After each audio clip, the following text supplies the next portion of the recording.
உதயநிதி துணை முதலமைச்சராகிறா, super star Rajinikanth ஆவேசம். அவர் பாவம் படப்பிடிப்புக்காக விமான நிலையத்துக்கு போறாரு.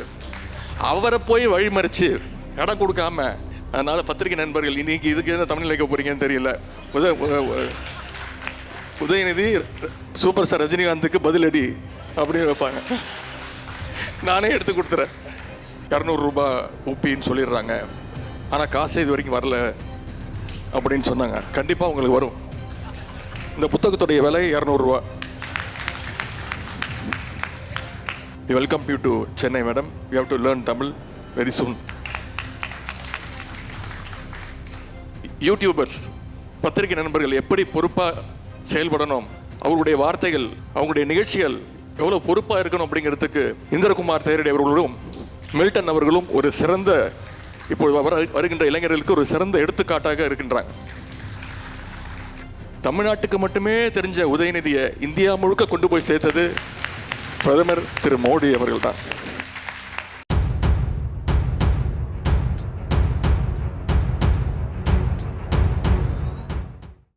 இந்த சிறப்பான நூல் வெளியீட்டு விழாவில் கலந்து கொண்டுள்ள மாண்புமிகு அமைச்சர் அண்ணன் திரு சிவசங்கர் அவர்களே, சட்டமன்ற உறுப்பினர்கள் அண்ணன் திரு ஜே கருணாநிதி அவர்களே, விடுதலை சிறுத்தைகள் கட்சியினுடைய துணை பொதுச் செயலாளர் சகோதரர் திரு ஆலூர் ஷானவாஸ் அவர்களே, மூத்த பத்திரிகையாளர்கள் திரு ஏஎஸ் பன்னீர்செல்வம் அவர்களே, திரு விஜயசங்கர் அவர்களே, திரு ஜென்ராம் அவர்களே, திரு திருஞானம் அவர்களே, அரசியல் செயல்பாட்டாளர் திரு தீஸ்தா செதல்வாட் அவர்களே, welcome you to Chennai madam. You have to learn Tamil very soon. பதிப்பாளர் திரு ஆழி செந்தில்நாதன் அவர்களே, நூலின் தொகுப்பாசிரியர் திரு அருண் பிரசாத் அவர்களே, சகோதரர் இந்திரகுமார் தேரடி அவர்களே, சகோதரர் மில்டன் அவர்களே, சகோதரர் அயன் கார்த்திகேயன் அவர்களே, பகுதி கழக செயலாளர்கள் அண்ணன் திரு ஏழுமலை அவர்களே, அண்ணன் நந்தனம் மதி அவர்களே, அண்ணன் முரளி அவர்களே, சகோதரர் ராஜா அன்பழகன் அவர்களே, அண்ணன் அக்கரைப்பேட்டை மனோகரன் அவர்களே, சகோதரர்கள் உமாசங்கர் அவர்களே, தினேஷ் உள்ளிட்ட கழகத்தினுடைய அனைத்து நிர்வாகிகளே, திரு சுகுணா திவாகர், திரு இளங்கோ அன்பன் உள்ளிட்ட அனைத்து பத்திரிகையாளர்களே, பத்திரிகை மீடியா நண்பர்களே, பெரியோர்களே, தாய்மார்களே, உங்கள் அனைவருக்கும் என்னுடைய மாலை வணக்கத்தை நான் தெரிவித்துக் கொள்கின்றேன்.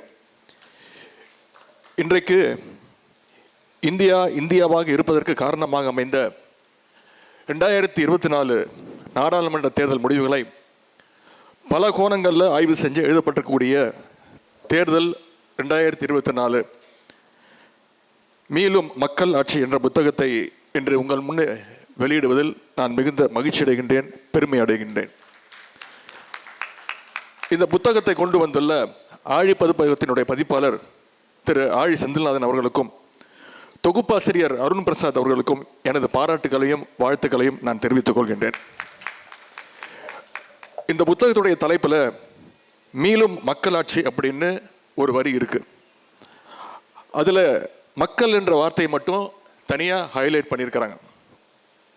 உண்மையான மக்களாட்சி என்றால் என்ன என்பதற்கான அர்த்தத்தை தான் 2024 மக்களவைத் தேர்தல் உணர்த்தி இருப்பதைத்தான் அப்படி நீங்கள் குறிப்பிட்டிருக்கீங்க அப்படின்னு நான் நம்புகிறேன். இந்த புத்தகத்தை வெளியிட என்னை அழைத்திருக்கிறாங்க கழகத்துடைய இளைஞரணி செயலாளர், சட்டமன்ற உறுப்பினர், அமைச்சர். அதற்காக என்னை அழைக்கவில்லை நான் நம்புகின்றேன். நானும் ஒரு பதிப்பாளர். முரசொலியில் கடந்த 2 வருடங்களாக கடைசி பக்கம், திராவிட பக்கம், பாசறை பக்கம்ன்ற பேரில் தொடர்ந்து கட்டுரைகள் வந்துட்டு இருக்கு. அதெல்லாம் தொகுத்து முத்தமிழங்கர் பதிப்பகம் அப்படின்ற ஒரு பதிப்பகத்தை துவங்கி 2 வருடங்களாக நாங்களும் பல புத்தகங்களை பப்ளிஷ் பண்ணிக்கிட்டு இருக்கிறோம். அந்த உரிமையோடு என்னை அழைத்திருக்கிறாங்க என்று நான் நம்புகின்றேன். அதே மாதிரி திரு ஆளுநர் ஷானவாஸ் அவர்கள் பேசும்போது சொன்னார், திரு ஆழி செந்தில்நாதன் அவர்கள் பேசும்போது சொன்னார், எப்படி அவங்க எல்லாம் பிராண்ட் பண்ணிடுறாங்க அப்படின்னு.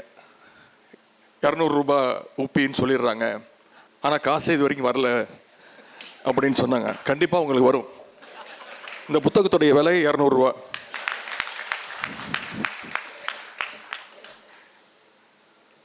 அது மட்டும் இல்லாமல் என்னை அழைத்ததற்கு இன்னொரு அர்த்தம் இருக்கு. அப்படின்னு நான் நம்புகிறேன். எனக்கும் ஒரு சிறு பங்கு இருக்கின்றதை நான் முழுமையாக நம்புகின்றேன். கழகத் தலைவர் மாண்புமிகு தமிழ்நாடு முதலமைச்சருடைய கட்டளை ஏற்று கடந்த மக்களவைத் தேர்தல் பிரச்சாரத்திற்காக தமிழ்நாடு புதுச்சேரி முழுவதும் நான் பயணம் செஞ்சுருக்கிறேன், மக்களை போய் சந்திச்சிருக்கிறேன். மொத்தம் 22 நாட்கள் 9000 கிலோமீட்டர் பயணம் பண்ணி கிட்டத்தட்ட 125 பிரச்சார கூட்டங்களில் பிரச்சாரம் பண்ணி மக்களை சந்தித்து வாக்கு கேட்டிருக்கேன். தேர்தல் பிரச்சாரத்தில் நான் 2 முக்கியமான விஷயங்களை உணர்ந்தேன். ஒன்று, கழக அரசினுடைய திட்டங்களுக்கான அந்த ஆதரவு நிலை, மகளிருக்கான விடியல் பயணம், புதுமை பெண் திட்டம், முதலமைச்சருடைய காலை உணவு திட்டம், கலைஞர் மகளிர் உரிமை தொகை, இப்படி பல்வேறு திட்டங்களுக்கு மிகப்பெரிய ஒரு ஆதரவு. குறிப்பாக தாய்மார்களிடத்தில், மகளிரிடத்தில் நம்முடைய கழக அரசிற்கும் நம்முடைய முதலமைச்சருக்கும் இருந்த மிகப்பெரிய வரவேற்பு. இரண்டாவதாக நான் பார்த்தது பாசிஸ்டுகளுக்கு எதிரான மக்களுடைய உண்மையான நியாயமான கோபம். குறிப்பாக மதவாதம், ஒரே நாடு, ஒரே மொழி, ஒரே மதம், ஒரே உணவுன்னு சொல்கிற பாஜகவுடைய அந்த வெறுப்பு பிரச்சாரம், நிதி உரிமை உள்ளிட்ட மாநில உரிமைகளை பறிக்கின்ற அந்த போக்கு, இதற்கு எதிரான மாபெரும் மக்களுடைய கோபத்தை பிரச்சார காலத்தில் நான் உணர்ந்தேன். அந்த அடித்தளத்தில் தான் 2024 தேர்தல் முடிவுகள் வந்திருக்கு. அதைத்தான் இந்த புத்தகத்தில் உள்ள ஒவ்வொரு கட்டுரையும் தெளிவாக விளக்கியிருக்கின்றார்கள். இதில் ஒரு முக்கியமான கட்டுரை இடம்பெற்றிருக்கிறது. அதுவும் நம்முடைய முதலமைச்சருடைய கட்டுரை, புத்தகத்துடைய முதல் கட்டுரை. பாஜகவுடைய 10 வருட பாசிச போக்கையும் அதற்கு இந்திய கூட்டணியும் மக்களும் எப்படி கடிவாளம் போட்டார்கள் என்பதை நம்முடைய முதலமைச்சர்கள் கிட்டத்தட்ட ஒரு 360 டிகிரியில் அந்த கட்டுரையை அலசியிருக்கிறாங்க.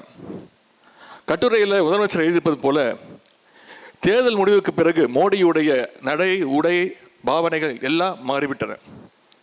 மோடியுடைய நடை, உடை, பாவனைகள் தான் மாறிக்கிறது தவிர அவருடைய பாசிச சிந்தனைகள் இன்னும் மாறவே இல்லை. அதை நம்மால் மாற்றவும் முடியாது. தேர்தலில் மிகப்பெரிய பின்னடைவு செஞ்ச பிறகும் ஒரே நாடு ஒரே தேர்தல் திட்டத்தை இப்போ செயல்படுத்த துடிக்கிறாங்க. அதற்கு ஒன்றிய அமைச்சரவை ஒப்புதல் கொடுத்திருக்கு. ஆனால் அதை நாம் எந்த காலத்திலும் ஏற்கப் போவதில்லை என்று நம்முடைய முதலமைச்சர் அவர்கள் தெளிவாக சொல்லியிருக்கிறாங்க.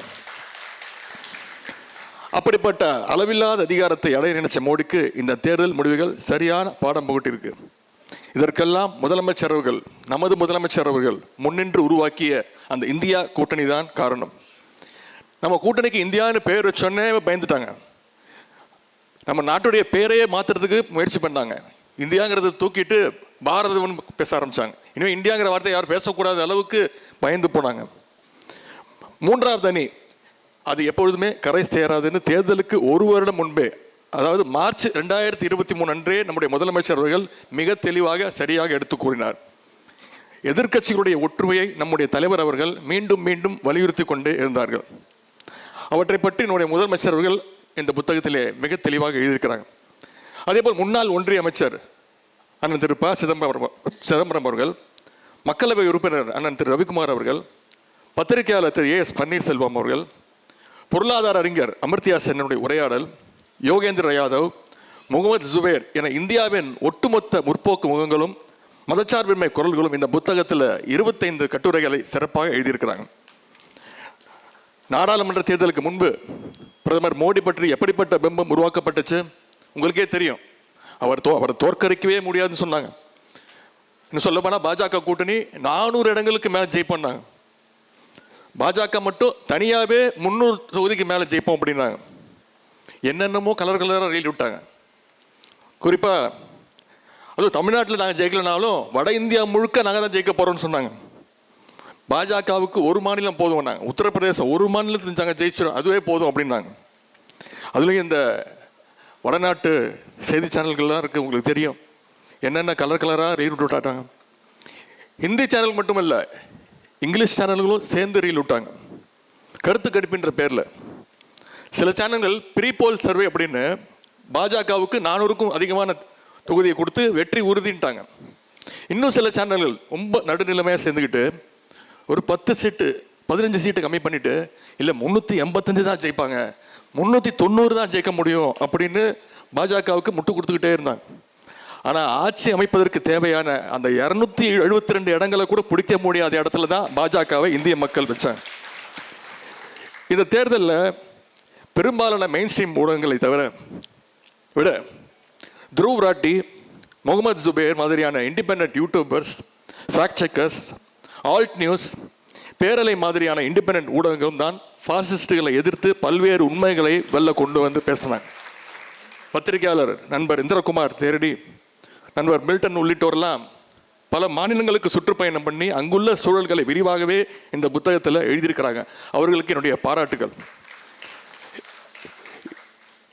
யூடியூபர்ஸ், பத்திரிகை நண்பர்கள் எப்படி பொறுப்பாக செயல்படணும், அவர்களுடைய வார்த்தைகள், அவங்களுடைய நிகழ்ச்சிகள் எவ்வளோ பொறுப்பாக இருக்கணும் அப்படிங்கிறதுக்கு நண்பர் இந்திரகுமார் தேரடி அவர்களும் மில்டன் அவர்களும் ஒரு சிறந்த, இப்போது வருகின்ற இளைஞர்களுக்கு ஒரு சிறந்த எடுத்துக்காட்டாக இருக்கின்றாங்க.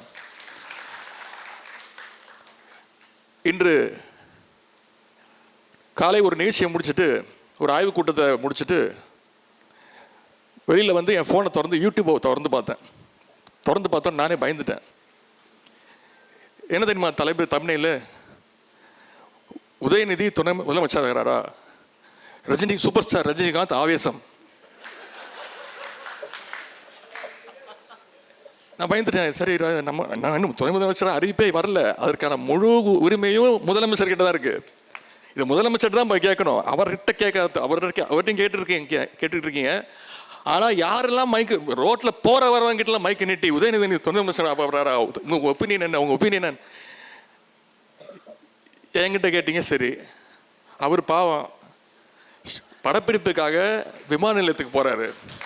அவரை போய் வழிமறித்து இடம் கொடுக்காம, அவர் ஃப்ளைட்டுக்கு டைம் ஆச்சுன்னு நினைக்கிறேன், அவர்கிட்ட போய் நீட்டு அவர் சொல்லிட்டார், எங்கிட்ட இந்த அரசியல்கள்லாம் கேட்காதீங்க அப்படின்ட்டு போயிட்டார். ஆனால் அவங்க வச்சிருக்கிற தலைப்பு என்ன, படித்தா என்னன்னு தோணும்?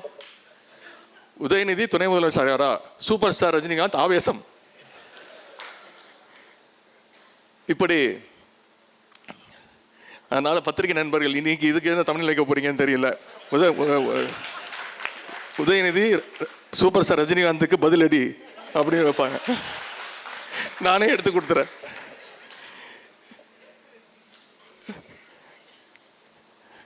ஒரு மிஸ்டு கால் கொடுத்தாலே பாஜகவில் சேரலாம் அப்படின்னு விளம்பரம்லாம் பண்ணாங்க.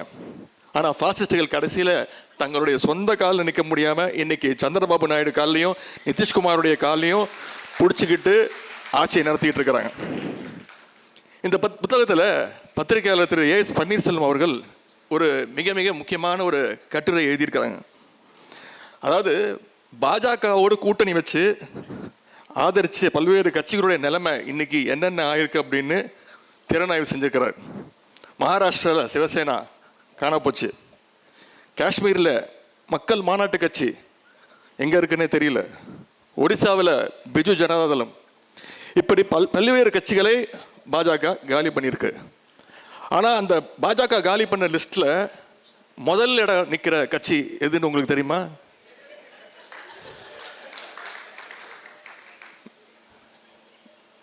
எது? இப்படிப்பட்ட ஒரு பாற்பட்ட நிலைக்கு நம்முடைய எதிர்கட்சி தள்ளப்பட்டிருக்கு. அவங்க மீண்டு வரணும் என்பதுதான் என்னை போன்றவருடைய ஆசை. சங்கிங்கெல்லாம் எப்போ பார்த்தாலும் எங்கள் மோடியை பார்த்து அமெரிக்காவே பயப்படுது, எங்கள் மோடி பேசினார்னா ஐரோப்பாவே நடுங்குது, எங்கள் மோடியை பார்த்து அண்டார்டிகா உருகி போயிடுச்சு, இப்படிலாம் விட்டுருவாங்க. ஆனால் இப்போ ஆந்திராவில் போய் கேட்டு பாருங்களேன், மோடி யாரை பார்த்து பயப்படுவார்னு. ஆந்திர மாநிலம் முழுக்க சொல்லுவாங்க, எங்கள் சந்திரபாபு நாயுடு பார்த்து தான் மோடியை பயப்படுவார் அப்படின்னு. இனிமேல் மோடியுடைய பிம்பத்தை பீகார் மக்கள் கூட நம்ப மாட்டாங்க. இந்திய வரலாற்றிலேயே ஒரு பிரதமரே பிரச்சார காலத்தில் மத ரீதியான வெறுப்பு பேச்சுகளை பேசியது இந்திய வரலாற்றிலேயே இதுதான் முதல் முறை. ராஜஸ்தான் மாநிலம் பன்ஸ்வாரா தொகுதி பிரச்சாரத்தில் இஸ்லாமியர்களை குறி வச்சு தாக்கி பேசினார் திரு மோடி அவர்கள். அந்த தொகுதியில் பாஜக வேட்பாளர் படுதோல்வி அடைஞ்சார். தேர்தலுக்கான முக்கிய யுக்தியாக அயோத்தியில் ராமர் கோயில் கட்டினாங்க. ராமருக்கு அவர் தான் பிராண்ட் அம்பாசிடர் மாதிரி காட்டிக்கிட்டாங்க. ஆனால் அயோத்தியை உள்ளடக்கிய அந்த ஃபைசாபாத் தொகுதியில் மக்கள் பாஜகவை புறக்கணித்தாங்க. பிரதமரே ரொம்ப நம்பின வாரணாசியில் அவரால் ரொம்ப குறைஞ்ச மார்ஜினில் தான் ஜெயிக்க முடிஞ்சது. அது மட்டும் இல்லை, போகிற இடம்லாம் இந்தியா முழுக்க, தமிழ்நாட்டுக்கு மட்டுமே தெரிஞ்ச உதயநிதியை இந்தியா முழுக்க கொண்டு போய் சேர்த்தது பிரதமர் திரு மோடி அவர்கள் தான். ராஜஸ்தான், மத்திய பிரதேசம், உத்தரப்பிரதேசம், அப்படி எல்லா இடத்துலையும் இந்த உதயநிதி கொண்டு போய் சேர்த்த பெருமை திரு மோடி அவர்களுக்கு உண்டு. ஆனாலும் வடநாட்டு மக்கள் பிரதமருடைய வடைகளுக்கு மயங்கலை. வட இந்தியா முழுவதும் இந்த முறை மதவாதத்திற்கும் வெறுப்புக்கும் எதிராக வாக்களிச்சிருக்கிறாங்க மக்கள். தென்னிந்தியா, குறிப்பாக தமிழ்நாடு எப்பொழுதுமே அப்படி தான் வாக்களிச்சுட்டு வருது. அதனால தான் பாஜகவால் தமிழ்நாட்டில் காலை ஊன முடியலை. இந்த முறை தமிழ்நாட்டை பொறுத்தவரை நிதி உரிமை மிகப்பெரிய ஒரு பிரச்சனையாக இருந்து வருகின்றது. நாம் ₹1 கொடுத்தா வரியாக கட்டினா நமக்கு வெறும் 28 பைசா தான் திருப்பி தராங்கன்னு நான் எல்லா கூட்டத்திலையும் பேசினேன். திரு மோடி அவர்களை மிஸ்டர் 28 பைசான்னு கூப்பிட்டே பேசினேன். நிதி உரிமையை பாஜக அரசு பறிக்குது அப்படிங்கிற உணர்வு தமிழ்நாடு முழுவதும் இன்னைக்கு இருக்கு. இன்னைக்கு பார்த்தீங்கன்னா கல்விக்கான நிதியை கொடுக்க மாட்டேங்கிறாங்க. நேஷனல் எஜுகேஷன் பாலிசி NEP நம்ம ஒத்துக்கிட்டே ஆகணுன்றாங்க. NEP பாலிசி நீங்கள் ஒத்துக்கிட்டாதான் கல்விக்கான தொகையை கொடுப்போன்றாங்க. சென்னை மெட்ரோ ரயில் திட்டம் ஃபேஸ் 2 நடந்துகிட்டு இருக்கு. இது வரைக்கும் 1 பைசா கொடுக்கல.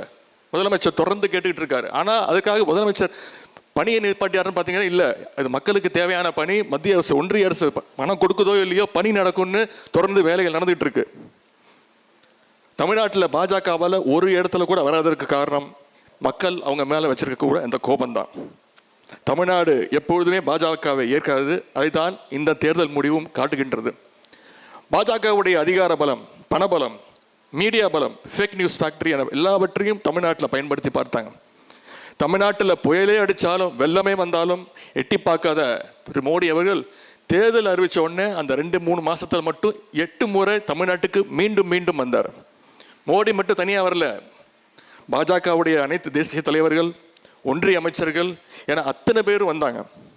கடைசி கட்ட தேர்தல் பிரச்சாரம் முடிஞ்சும் யாரும் எந்த வகையிலும் பிரச்சாரம் செய்யக்கூடாதுங்கிற தேர்தல் விதிமுறை. ஆனால் மோடி என்ன பண்ணார், இங்கே வந்து கன்னியாகுமரிக்கு வந்து தியானம் பண்ணுறேன்னு ஃபோட்டோ ஷூட் நடத்திட்டு இருந்தார்.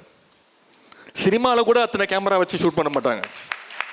கிட்டத்தட்ட 9 ஆங்கிளில் ஷூட் பண்ணாங்க.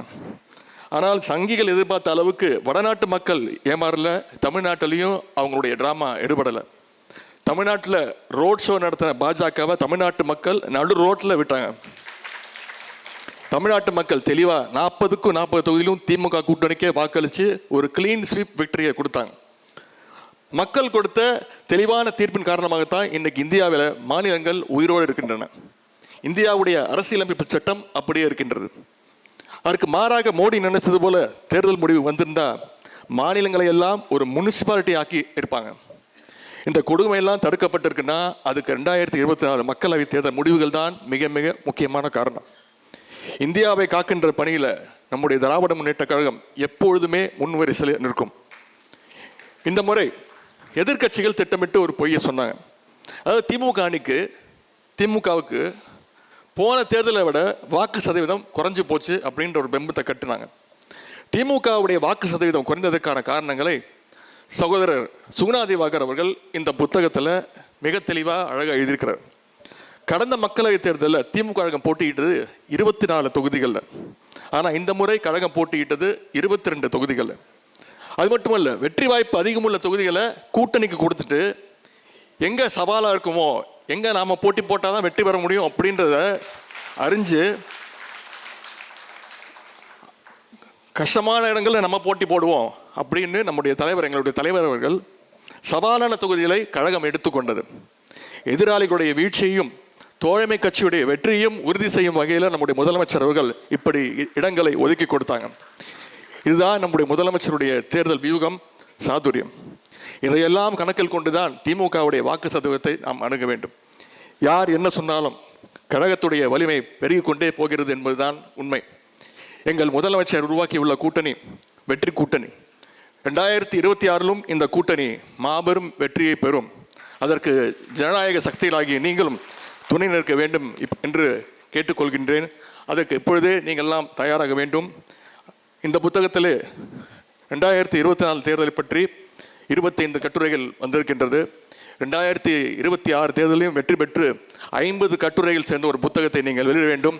அதற்கும் என்னை அழைக்க வேண்டும் என்று கூறிக்கொண்டு சிறப்புக்குரிய புத்தகத்தை வெளியிட்டுள்ள ஆழி பதிப்பகத்திற்கு மீண்டும் என்னுடைய வாழ்த்துக்களை தெரிவித்து நன்றி தெரிவித்து விடைபெறுகின்றேன். நன்றி, வணக்கம்.